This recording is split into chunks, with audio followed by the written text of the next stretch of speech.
Je m'appelle Diallo Diokunda, je suis arrivé en France à 16 ans, pile, parce que je suis arrivé le jour de mon anniversaire.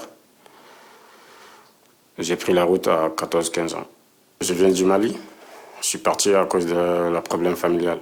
Après, je suis parti aux capitales, à Bamako, et j'ai fait quelques temps là-bas. Après, je suis parti en Algérie, j'ai pris le désert. Quand je voyais que ça ne va pas, que je ne peux pas retourner au village, j'ai dit je vais partir pour suivre mes amis qui sont partis. Et malheureusement, il y en a certains qui ne sont pas arrivés à leur destination. D'autres sont arrivés, mais d'autres ne sont pas arrivés. C'est la vie. En Espagne, j'étais au centre de Croix-Rouge. Je suis resté là-bas 3 mois. Et après, j'ai demandé une dame là-bas. J'ai dit qu'en Europe, où on peut aller, où on peut survivre, où on peut avoir quelque chose de bien. J'ai dit, de base, je ne sais pas, moi, je n'ai pas une idée, mais je suis venu quand même en Europe, mais je ne sais pas où c'est mon but final, où je dois aller. Parce que j'ai dit que je parle français plus que l'anglais, et c'est plus facile de communiquer en français que de communiquer en anglais. Et donc, j'ai décidé de venir en France. Quand je suis arrivé en France, je suis arrivé à 23 heures, à la gare de Bercy. J'ai dormi dans la rue. J'ai fait 9 mois dehors.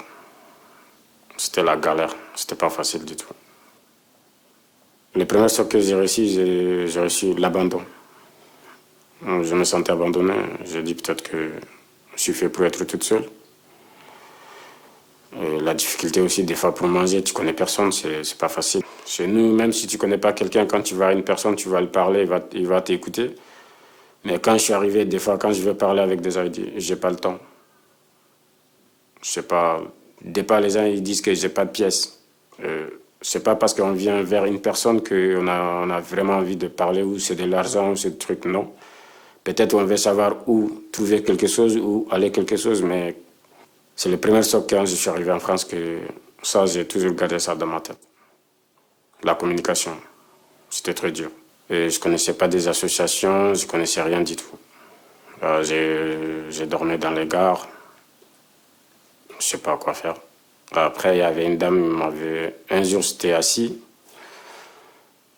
J'étais en train de pleurer. Je me suis dit pourquoi je suis venu en France. Et c'était pas mon but. Et là, je sais pas quoi faire. Je connais personne. En plus, il faisait froid. Vous n'avez pas de manteau.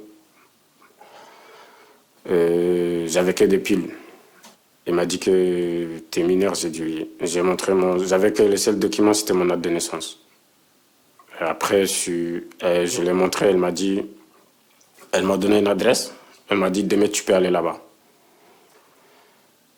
Je suis parti là-bas, donc c'était pour l'aide sociale à l'enfance. Après mardi, on est venu, ils ont dit que malheureusement, je ne suis pas mineur. Je ne comprends rien. Après, on m'a donné un document comme quoi je peux aller faire un recours au tribunal. Un jour, j'avais dit que franchement, j'en ai marre. Je suis fatigué, je n'en peux plus. J'ai dit, j'en ai marre. Peut-être que je préfère mourir que de vivre comme ça. C'est trop, c'est trop. Et là, après, il a contacté hors la rue. Au début, je ne crois pas. Parce qu'à chaque association que je passe, ils disent, non, il n'y a pas de place, on ne peut rien faire. C'est comme ça, c'est le système, c'est la France, c'est les lois, on ne peut rien faire. Hors la rue, ils m'ont payé mon passeport. J'ai déposé mon passeport quand c'est sorti. Après, ils ont pris contact avec le tribunal pour faire les démarches. Après, quand je suis parti là-bas, on m'a placé. Et l'éducatrice, elle a fait la demande à la préfecture pour avoir un titre de séjour. Du coup, à l'âge de mes 18 ans, j'ai eu mon titre de séjour.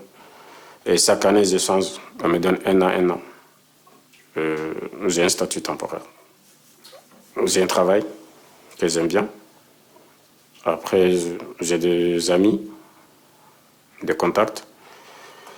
Après, je voulais rester aussi pour construire plus ma vie. Pour moi, c'est pas encore fini.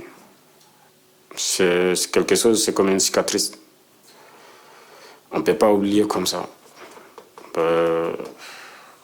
Mais je vois aussi ce que je fais. Le progrès que j'ai fait depuis que je suis arrivé en France. Des fois, je dis peut-être que c'est en fonction des difficultés on peut construire l'avenir. Mais c'est quand même une cicatrice que ça va toujours rester.